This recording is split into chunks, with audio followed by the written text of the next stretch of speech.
welcome back to another episode of Just My Baby Daddy. It's your boy AJ. It's the bougie baby daddy Eli. And today we got a special guest. So I don't know how to introduce him. I can't just say Robb Barber because nobody knows who he is if you just throw it that way. You know what I mean? Hey, listen, nobody knows him that way. It's the You know what I mean? Robb Barber. It's the infamous Robb Barber. We can't. Mr. Bang Bang Money Gang is in the building himself. Mr. Robb Barber. We got. I would say a Fayetteville State legend. Hey, listen, you don't want to give me that. You don't want to give me that. No, we're not giving you that, sir. We're not giving you that, sir. Don't forget, I've been around for a minute, sir. That's why you should give me that. Hey, listen. That's why y'all should give me that one, No man. way. Listen, it's okay. We know we got a lot of people I from give you Fayetteville credit. State. I give you credit for what you've done, but I'm not giving you legends. Hey, man. Hey, listen, man. When you think about legend, right? Oh, and you think about Fayetteville Your State. mind is not coming to Hey, you. listen. When you think about legend, you think about Fayetteville State. Who else do you think is a legend? You know who I think is a legend from Fayetteville State? Go for it. BJ. No, BJ is a legend. Then you gotta goddamn count me. BJ is a legend. BJ Hey, is a listen, legend. you have to count me. If you count BJ, how can you not count me? It's tears, though. No, I mean, there's no It's bigger tears. cheer than. Hey, listen, there's no bigger cheer than me and BJ. Listen, we have a lot of people that watch this show that don't go to Fayetteville State. What the hell are we Oh, yeah, doing? that is true. What are y'all Hey, doing? no, true. but that's a good core audience though. That You know is what I'm true. saying? That You know, is like that's a true. good core audience, man. Yeah. Well, you know, like and I, you know, is like it's true. kind of hard. You never want to say that you're a legend, but in that instance, when we talk about Man, Fayetteville hold State, I on. love When it. have you not wanted to big yourself up? Boom. Nah, man, you know what though? Like usually, I don't want to big myself up. I can't tell. The audience can't tell either. No. Okay, go If for I'm it. talking to you, I have to. You right. You better. He gives nobody credit. You better. He gives nobody credit. But one thing I can say is he's remained solid the whole time I've known Nah, him. for sure. Well, thank you, man. I appreciate From the that. time I met him, been the same way. Right. That's But what's I've up. seen the growth. So before we get to more jokes and all of that, we're going to get to the real subject matter, and we're going to start off the same way we started with everybody. Okay. What does it mean to you to be a father? Responsibility, security, not security for myself, but providing security, financially being aware, being able to take a lot of punches and hits and not be emotional about it, you know. I mean, that's, and then it'll be different depending upon whether we talking about my boys or my girls. You know what I'm saying? Because I want to be a different dad for both. I don't want to be, you know, because they both require something different. So, what you mean by you want to be different though? I understand boys and girls have different requirements as far as their personalities or some of the maybe some of the lessons and values you want to instill. But definitely for the you lessons, specifically, what is it? I want my boys to be able to see that you can handle things by yourself as a man. Okay. And you don't need a large team around you, you know. You can operate in a particular way and be a person to stand on everything that you say. So I want my boys to see that. If my girls see that, that's cool too, right? But I want my girls to see a softer side. You know, like I want them to be able to feel welcomed, like they can talk to me. You know, like that they can tell me some things that are what young ladies will probably only talk to their mother about. Right. I don't want them to be boxed out or feel boxed out because I'm over here telling the boys, you know, hey, tighten up now. But I sometimes tell my daughters that I ain't gonna lie, tighten up. You know what I'm saying? Get right. You know. So, but let me dig into that for a second because I want to challenge you for a second. as you normally do. When you're talking about teaching your boys, teaching young men to be able to stand on their own, that's teaching them responsibility, teaching them independence. But do you think with us really trying to instill that, we're kind of handicapping them from understanding and digging deeper that they don't always have to be alone? Nah, I want to teach them both sides. Okay. But you got to learn the first side first. You know, like you can't come into anything dependent on somebody else that they're gonna take care of you. You know, like as a man, you should think in the back of your mind that you're the person that's gonna take care of. Right. You know, I'm going to take care of this. I'm going to do this. Whatever assistance that comes in addition to that is just help. You know what I'm saying? Like, you know, I don't particularly have to have your help in order to be okay. Right. You know, I mean, everybody needs help sometimes, so I'm not saying it like that, if you can kind of follow what I'm saying. I just need for them to know. And then the help comes from me, comes from dad. You know, like if my son is struggling or if my daughter's struggling, I need for them to know that don't reach out to Ray and them from the hood. You got a dad that's right here. Right. Call me. Your tire go flat on your car, you call me. You don't call nobody else. You don't call no AAA. We gonna decide together how to handle this situation. That's what and with me having children that are of age where they're driving and they're moving around and they're becoming young adults, that's real big to me. Gotcha. You know? Gotcha. So you talk about things as a man, but when you first had your children, you wasn't a man at that point. I was a kid. I was a boy, but in my mind, I ain't realized that. You know, like the situations that I was dealing with, I'm dealing in adult situations and I ain't have nobody to tell me, you know, because I'm operating thinking that I should be alone or that I should handle this way. And then the person who I depended on to help me is my mother. How old were you when you first had your child? I was 16. I was 16 when I had my very first child. Question. Boy, you about to start something. No, because I'm always curious, right? We always talk about how there's no handbook to fatherhood. There's no handbook to this is how you do successful parenting, right? Yeah. But we also a lot of times say, well, it wasn't until I had a child that I started maturing, started growing in certain areas, That's right? a fact. But let's take it a step deeper. When did you feel like, at what point along your fatherhood journey did you actually become the man and graduate from the boy? 11 years later. Dope. Like truly 11. I got married 11 years later to my wife now. Not to my son's mother, but I got married 11 years later. That's when it was probably like 10 years later. I was probably like 26 when I started deciding like, yo, this is how I'm gonna operate. Yeah. I had like a couple of near-death experiences at that time, and I just knew that I wasn't living right. So if I want to have a family and take care of a family and have any kind of successful life, I might need to switch up. And at that particular point, I was working. Now this is after I had nightclubs and everything. I went to work for Mike King. Wow. And I was working crazy hours. I'm talking about like, Mike King had a group home. I was literally working. I was willing to work 24 hours a day because I went from having all this money getting at the club to not having anything because I was young and dumb. I didn't save none. I was buying jewelry and all kind of stuff, you know. And I think that's when my wife decided that I was probably the person for her. Wow. You know, like realistically, because I would get up, go to work. I mean, I was driving to Lumberton, from Fayetteville to Lumberton. And I wasn't making a whole lot of money. I might have been making like $9 and some change an hour, right? And so from going to making $4,000 or $5,000 in a night to $9 an hour, it ain't nothing, but I still got on that highway and drove because I got bills to pay.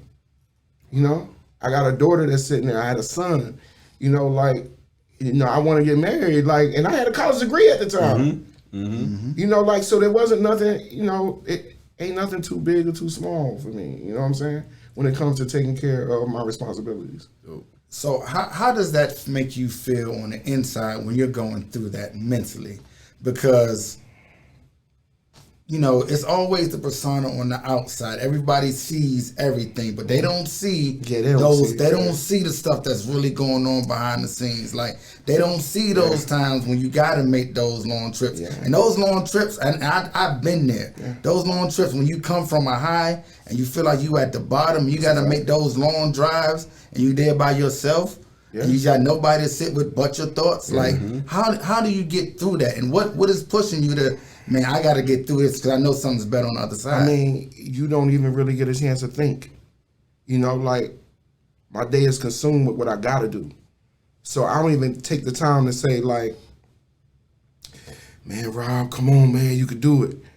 No, it ain't that you could do it. You just got to do it. I got to do it. You know what I'm saying? Like, I don't get you know, like, when you're really going through it, you don't get the opportunity to break down and come up with a game plan, right? Because by the time I came up with a game plan, all this could be over.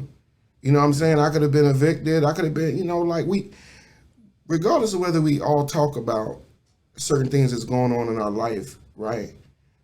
Especially dealing in the Black community, finances is one of them, right?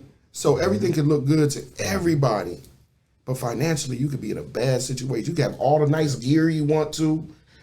You could, you know, have all the dope sneakers because you bought them when you was good. Yep. You know what I'm saying? I mean, so you kind of just, it could leave you real struck if you take the time to just sit and say, yo, I'm going to handle this way. I'm going to do this way. Right now, I got to handle it. So that's why I understand, like, the young people when they just be moving. I don't necessarily agree with it now because I'm older and I look at it from a different standpoint. But I understand what they're doing because they don't got the time to sit and think about it in their mind. So you were saying when you were 16, the person you had was your mom. Mm-hmm. But we can hear all the fatherhood values that you have, right? Where did you learn that? Like, who taught you, or where did you learn how to become a father? Watching my granddad.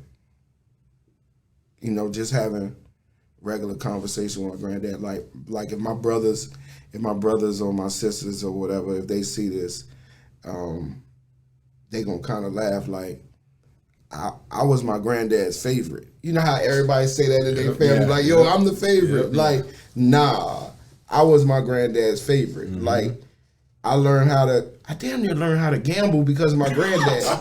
You know what I'm saying? Like, I learned how to play Monopoly. I learned how to play cards. I learned how to play I Declare War. I learned how to play chess. And it was just me and him. When everybody else wanted to do other stuff, I wanted to play games, and he showed me. Every game, right? I'm talking about, like, anything you can think of, he showed me how to do it, and I used to just sit up with him and play. Right. All day long. And at the time, I don't even realize, you know, this is as we look back, right? Of course. Like my granddad, he was retired Marines and retired from the post office, right? Oh, wow. So, you know, like, so he made good money, right? But when, you know, and he was in the Vietnam War. So he had a lot of different characteristics and dealt with a lot of things. I think he probably dealt with, is it PTSD? Is that what? Yeah. You know, like, he probably dealt with a lot, you know. I mean, and I know he did because he would wake up sometimes in the, you know, like in confusion a little bit. But my granddad was so ill in the way that he handled things, and I didn't understand it when I was young. Yep. You know, like, he used to be like, don't slam the doors. Don't leave the door open. Why are them cabinets slamming? Clean up this, pick up behind yourself, blah, blah, blah, so forth and so on.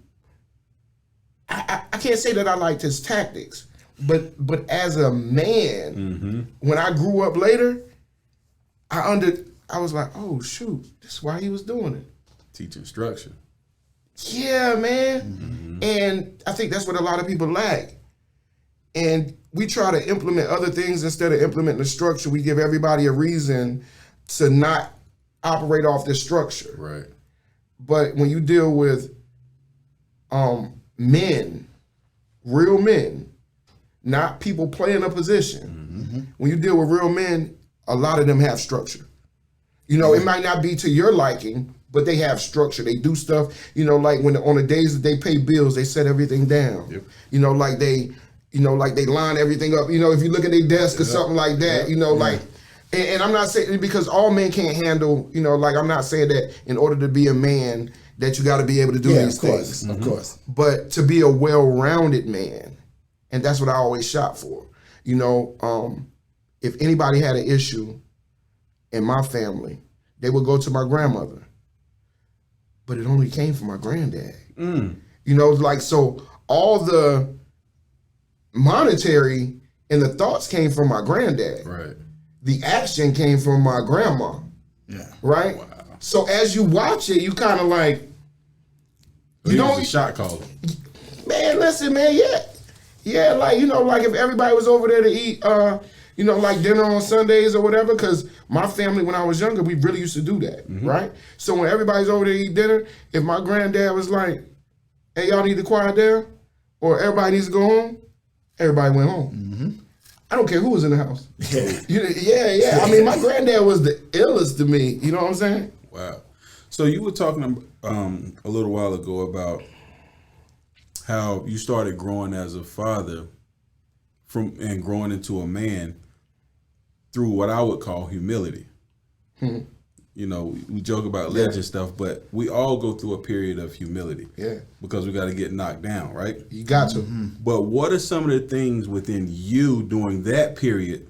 Because it ultimately transitioned you from being a man to actually really becoming a father. We can have a child. Yeah, that's a fact. But to become a father, we have to grow. Yeah. What are some of the biggest things that you had biggest things you had to overcome and biggest challenges you were faced and what you learned throughout that process? One of the biggest things is having money. Like how many shot callers don't got no money. Like so that became the drive. Like because you can't boss up on nobody that ain't got no dollar. You know what I'm saying? Because you can't stand alone. You're gonna always need somebody with the money. So that was like the biggest thing. Like I think my first job might have been Burger King when I was little, when I was young, and then I said, oh no, there's no way I can do this. There's absolutely no way I can work at Burger King. Because I had in my mind that I'm somebody, but that's the arrogance in me, you know what I'm saying? For sure. And then, we wasn't talking about it on camera, but we said about, BJ, that's my dog. We were on camera. But go ahead. Oh,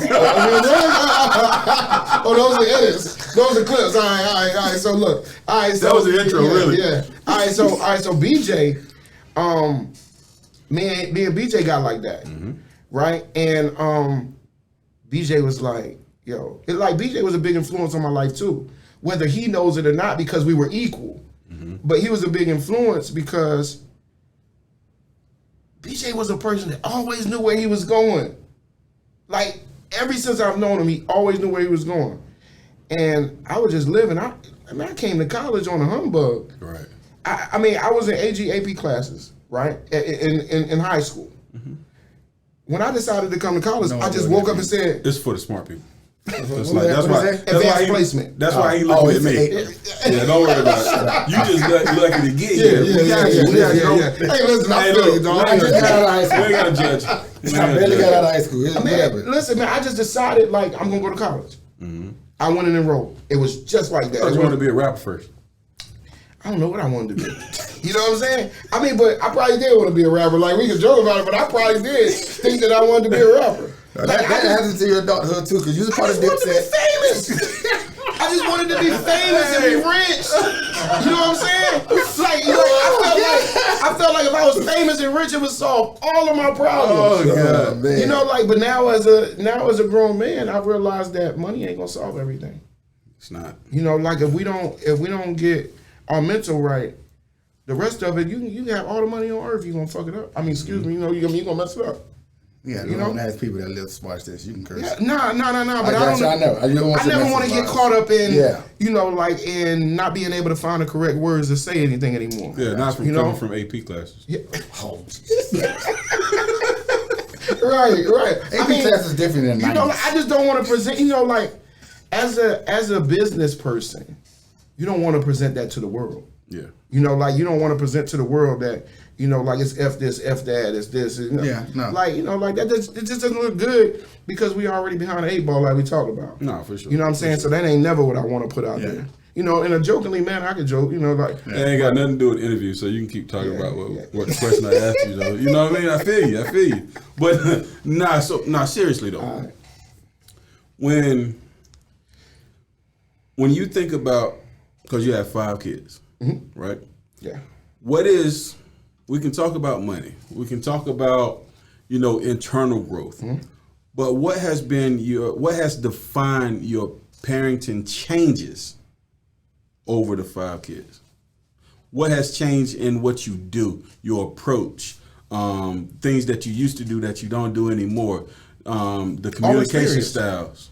All experience, and you kind of see what works and what don't work. You know, like, and every one of your children gonna be different. So I raised my voice at my oldest daughter. She begins to tear up. I don't got no number to raise my voice. If I look at my youngest daughter, funny, in a disappointing manner, she begins to tear up. Right. If I say anything to my youngest son, because me and him are so cool, he's distraught. Yep. Now my middle son is kind of more similar to me. He don't really care about much. You know, like, I mean, he wanna be fresh. He wanna talk to girls. He wanna have a nice car. He's 15 right now. And he wanna have money in his pocket. So I have to guide him more. You know, Right. He gets more attention right now because he's at a Critical place in life. For sure. So if I let him go too far with getting fresh, then that's all he going. If I let him go too far with getting money, right? So I give you an example. He couldn't work all summer. Now, you know, regular normal people not even working at 15. But because I have a business, he would come in and I would show him how to work on cars. You know, like, and the guys there would show him how to work on cars. You know, like kind of like he was like a do boy. You know, not in a demeaning We way. used to joke about calling people. I got you though. But in a working a working force way. I don't know, like intern. I would say. Yeah, that's exactly you know that's what I'm talking about. Yeah. So I mean that's what you know. Like so, but he couldn't work the whole summer because he would have been racked up by the end of the summer. Now he was still good. Had a problem for real. Man, listen, I already had a problem. He was logging on the Cash App, just buying whatever he want to. So, you know, like that as a father, even though you made the money, Dad got to dictate. Dad got to regulate some of this money because if not, you're just going to be on Amazon all day buying everything. You know, like I'll tell this because this was funny to me. He got back to school. He had a couple of $1,000s. You know what I'm saying? He got back to school, and one day he came home with some sneakers. And I was like, where do you get them sneakers from? Now, mind you, I probably got over 400 pair of sneakers. He wears the same size as me. So I told him, you can wear any of these sneakers except for my off-whites. You can't wear those, but you can wear any other pair of sneakers. But he came home with a pair of, I don't know what they call them. They're like some Jordan 4s. They all black, you know, like black cats or something crazy. But he came home with a pair of those. And I was like, where you get them from? And he was like, I bought them for somebody. I said, how much you pay for them? He said, man, I paid it was like $300 or $400 or whatever. I looked at him again. I said, you got beat. He said, what? I said, you got beat. He said, why? I said, they fake. And then he said, no, they're not, Dad. I said, them fake, bro. Wow. He looked and said, I still like him. But that's what, that's what you're supposed to say, right? You know what I'm saying? But when you say you still like him, he came back to me later. He was like, Dad, how you know they fake? I said, I just know sneakers. You know, I said, I don't got to pick them up. I don't got to touch them. They look off. I said, and when you look at them, they're not supposed to look off. And I said, this is a teaching point. I said, when you go through something and you got money and you want to spend it, ask your dad. You know, I said, I'm not trying to regulate your funds to death. That's not what I'm trying to do. but I'm trying to create a good relationship with you, because if you do this here on this small thing, imagine what you do when you got some real money. And we all need guidance and we need help. I wish somebody was there when, let me take that back, because my dad was around. I'm kind of belittling that. My dad was around, but I didn't want to utilize him. Yeah. So I didn't want to hear what he had to say. I didn't want to take his guidance.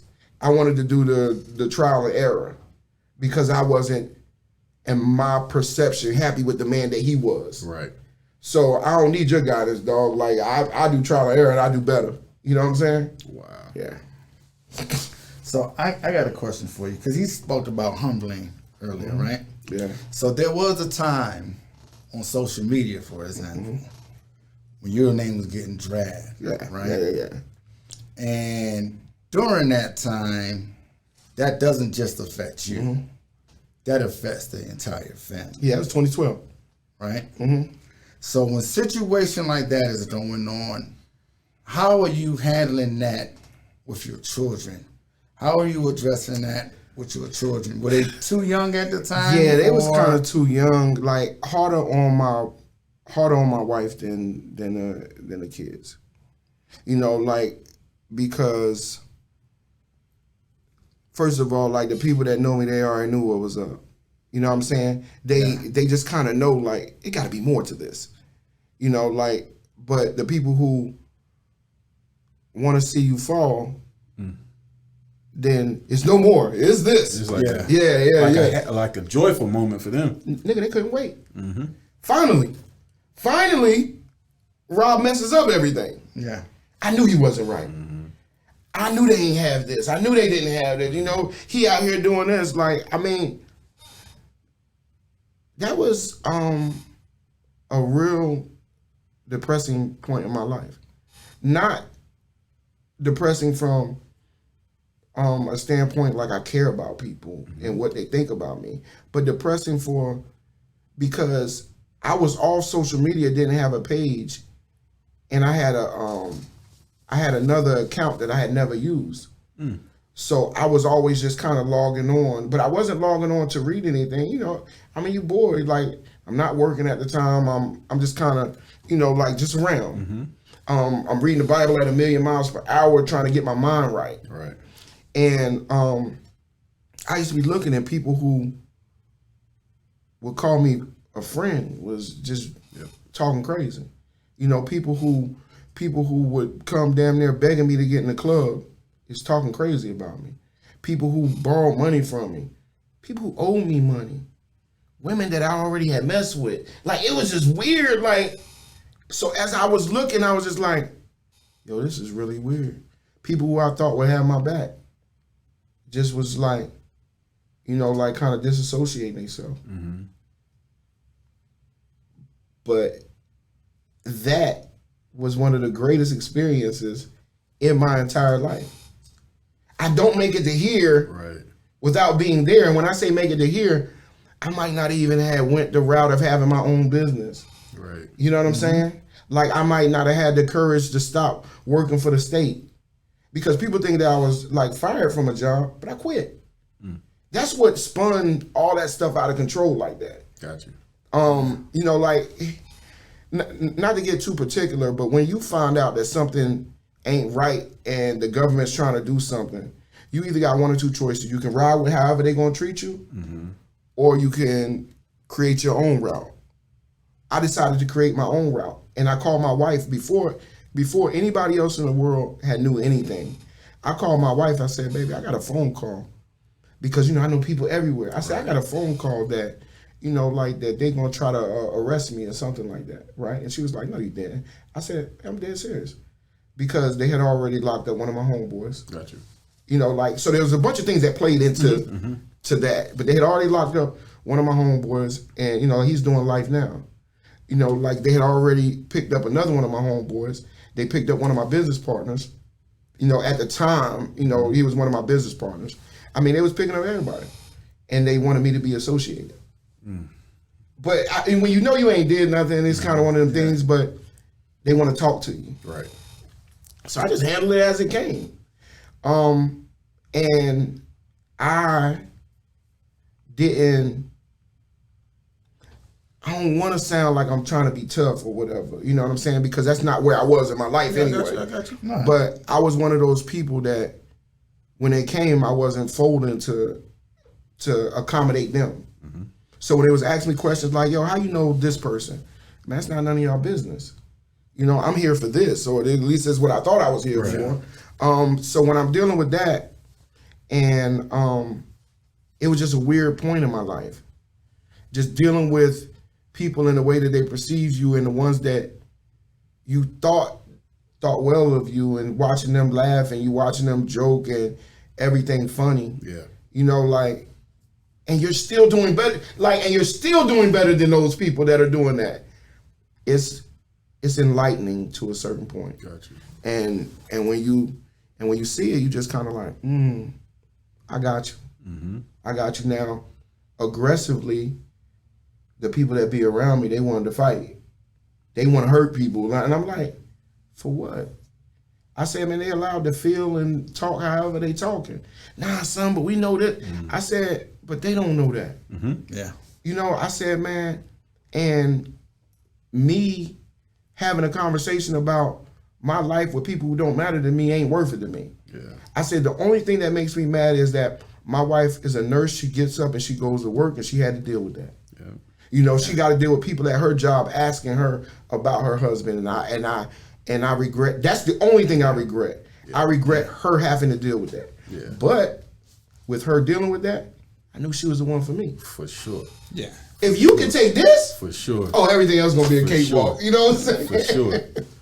But off the heels of that, something great happened, like you talked about starting Facts. your business, Facts. right? Yeah. And what's so dope about your business is how it started in the background. When we talk about fatherhood, Yeah. and it starts off a relationship with your wife's father. Yeah, like, that's a fact. Like we on here, we had a lot of people talk about the impact my stepfather has had, or things like that. But we've never really focused on Father-in-law, huh? a father-in-law. Yeah.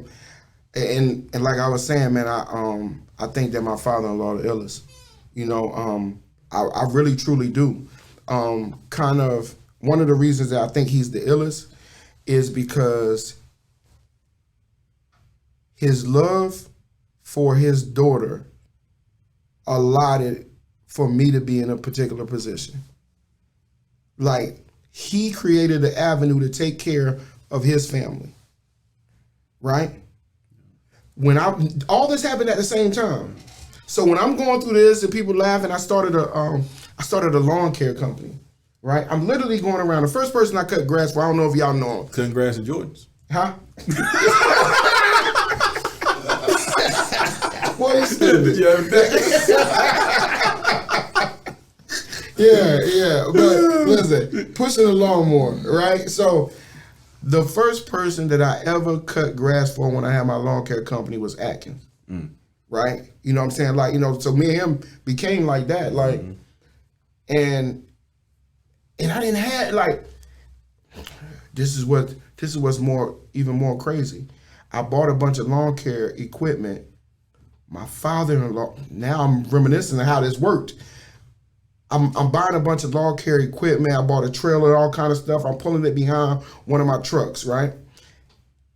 My father-in-law called me one day and he says, how's everything going? He always say son-in-law. How everything going, son-in-law? I said, it's all good. You know, I would never tell them that anything's stressful. You know what I'm saying? He was like, you know, I got some lawn care equipment over here. And I was like, oh, for real? You know, I'm working. I'm not even thinking. Right. He was like, man, maybe you want to come by, you know, like, and, like pick some of it up. And I was like, He was like, yeah, just swing by the house. And I didn't swing by. He called me again. A couple of days later, he was like,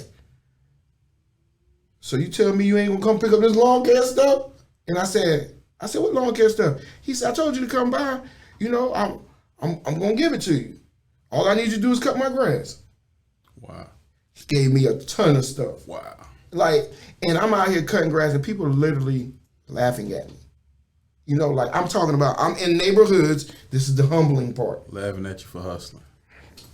Because they don't know no better. Yeah. You know what I'm saying? Like, so you laugh at me, but you high-fiving drug dealers. This is the craziest mentality that I've ever seen in my life. Completely backwards. But they were literally laughing at me, dog. Like, I'm literally in neighborhoods cutting grass of people that I know, and people are driving by laughing at me. They taking pictures and all kind of stuff. Oh, money gang, this and all that, you know, like. And I just used to be thinking, like, this is real life. Yep. Mm-hmm. Like, y'all wouldn't do this for y'all family? Like, I used to literally get in the car and be thinking this stuff. Yep. I think I had one time where I broke down, you know, like where I really couldn't just take it anymore. You know what I'm saying? Like, couldn't take the jokes and stuff. And it's rest in peace to my, to my dog D-High. I broke down and D-High was joking and I went looking for him. Oh, wow. Promise to God. Wow. D-High and Danny Rag. Wow. You know how they used to joke all the time? Mm-hmm. Yeah. I was with all the smoke then. Wow. Yep. Because you would just had basically hit your breaking point. Yeah, hey, listen, I was with all the smoke. Like if D-High was alive, he'd be able to tell you. I never told that story. You know what I'm saying? Because when I finally got to D-High, he was just like, bro, like, I ain't mean it like that. Mm-hmm. You know what I'm saying? He was like, man, I called Mike like, yo, they got to see me, dog. Like they got to see me. And then he was like, what? Like, and then, so that transpired. Yeah. But rest in peace to my dog because like me and him became cooler after that. Mm-hmm. You know what I'm saying? And that's kind of how it goes, like when you have like a little controversy with somebody, you know what I'm saying? Yeah. So you hitting on some stuff that I really enjoy talking about in the sense that you ain't get to the body shop. You did all right. Look, he did all right. Let me tell you something. And went right past the part we was trying to get to. He done did that about 3 or 4 times. Yeah, but we all right. We all right. I'm going to tell you why. Hey, listen, man, that's the gift. That's the gift that I have, man. It's like I've been training. He's like a politician. He calls himself a politician. Yeah. Hey, listen, I've been trained in this. But you completely forgot about the body shop. All right, so. But I had to give you the backdrop. I had to give you the how I got to the body shop. Yeah, it was like an essay. Yeah. So my father-in-law called me. This is later. I'm still doing the lawn care stuff. He called me. He was like, "Hey, son-in-law, what you got going on?" I said, "Man, nothing, just working." And then he was like. And mind you, he never said anything about my court case. He never said nothing. He never had a conversation with me about it, not one time. He said, hey, you want to come work for me? I was like, work for you? The pride. Mm-hmm. I'm not working for nobody. Yeah. You know what I'm saying? Like that's what I'm feeling like, but I didn't say that. I was like, work for you doing what? He was like, just working kind of around the shop or, blah, blah, blah. And I was like, I mean, doing what? I never asked him how much he was gonna pay me or nothing. I was like, yeah, I could do that. I said, but I'll talk to Shay about it. So I went home, I talked to my wife, and that's a whole nother conversation already. Yeah. Because, they know their parents better than anybody. Yeah. But I had that conversation and I called him and I said, okay, yeah, whenever you want me to start. I don't even want to tell you what I was making because it wasn't a lot. Right. I had 4 children at the time, right? So, and it was summertime, and I was out there washing cars. I have a college degree. Like, let me make that statement first. For sure. I have a college degree. I had seen over $300,000 cash money of my own. I had gambled away tens of thousands of dollars, and now I'm working for less than $500 washing cars. And I'm over 30. Right? I don't really, Again, it's that. It's the humbling. Yeah. But if I don't take hindsight, if I don't take that, I don't get here. Yes. Yep. So I was working. And I was working outside, you know, like I was working. Remember I told you washing cars, washing cars and sweeping and stuff. Nobody knew. You know what I'm saying? But I knew. Right. I go home. I used to, and this is at the time. My belt costs more than what I'm making. Right. You know what I'm saying? Which is more humbling. You're looking at all this stuff in your room, all this stuff in your crib that you spent thousands of dollars on, and you can't make that money.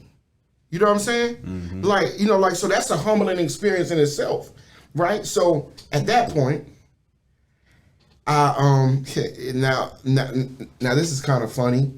I'm still just working, washing cars. He calls me in there one day. He said, "You want to come in the office?"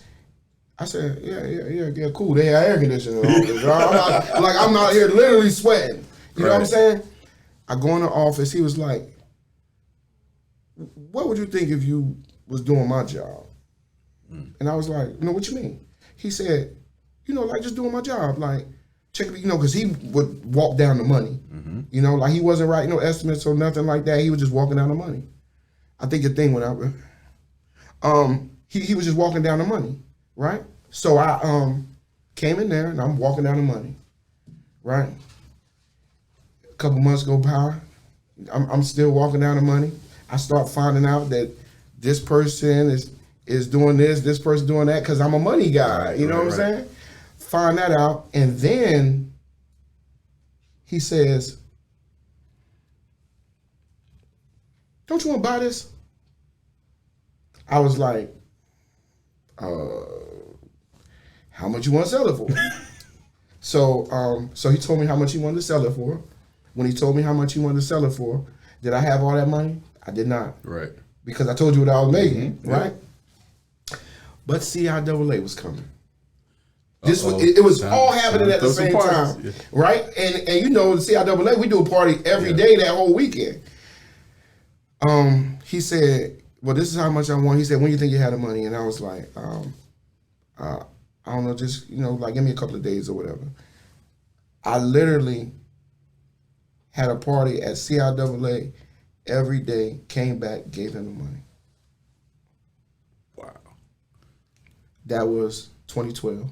Wow.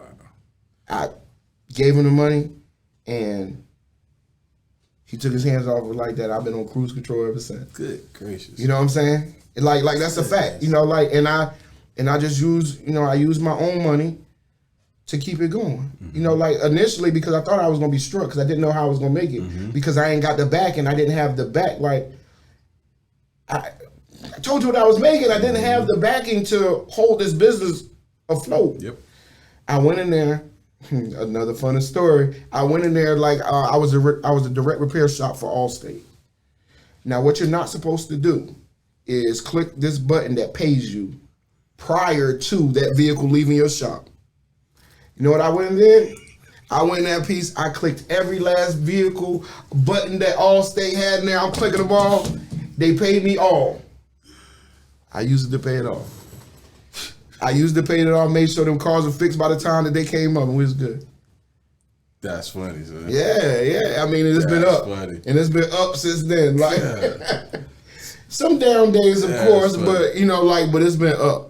You know? So to me, the dopest part about that is what that really shows is a parent's love for a child. That's right. He's the illest. I'm telling you, he's the illest. Because I mean, he loves you because of his daughter. That's a fact. Because he had no reason to know. He wouldn't know you. It was none of that. Did not even like me as a son, and you only do that. Hey, listen. You only do that if you love your daughter. Hey, listen, man. I'm a likable guy. Some of the stuff you talk about, right? You go back to, again, it goes back to humility. Right. And then some of the situations, it goes back to drawing in closer to the people that are your core. Yeah. And then you said one of the things that you regret the most of how some of the stuff you went through impacted your wife. Yeah. Right? Yeah. But, so that means her role in your life is vital. Major. But how is her role in your life when it comes to you being a father? It's major. Man, kids trust their mother more than they trust anybody on earth. It's just automatic. It's weird, but that's what happens, right? So they gotta give he good. Like the stamp. Initially, The I'm stamp. talking about, Yeah, you know what I'm yeah. saying? You know, like, and they give they stamp by different ways. By saying, like, what did your daddy say? You know, or didn't daddy tell you to? Mm-hmm. Or, like that's how it initiates. Even though you're there the whole time. Right. You know what I'm saying? The mother is in the house. Mm-hmm. You might be getting the money and bringing it back, but the mom is there. You know, like on the nights when I'm over here having parties, the mom, she home. Right. You know? And so she's conducting business as usual inside the house. Yeah, So we're about to get you up out of here. We got 2 questions that we always end with. And one, I'm going to tell it towards you because I want to really hear your answer towards this is, what advice would you give a father that's been at the top? Not even necessarily the top, but you know, you've been in a position where you've always taken care of your family. You've always had the finances. You've had it all.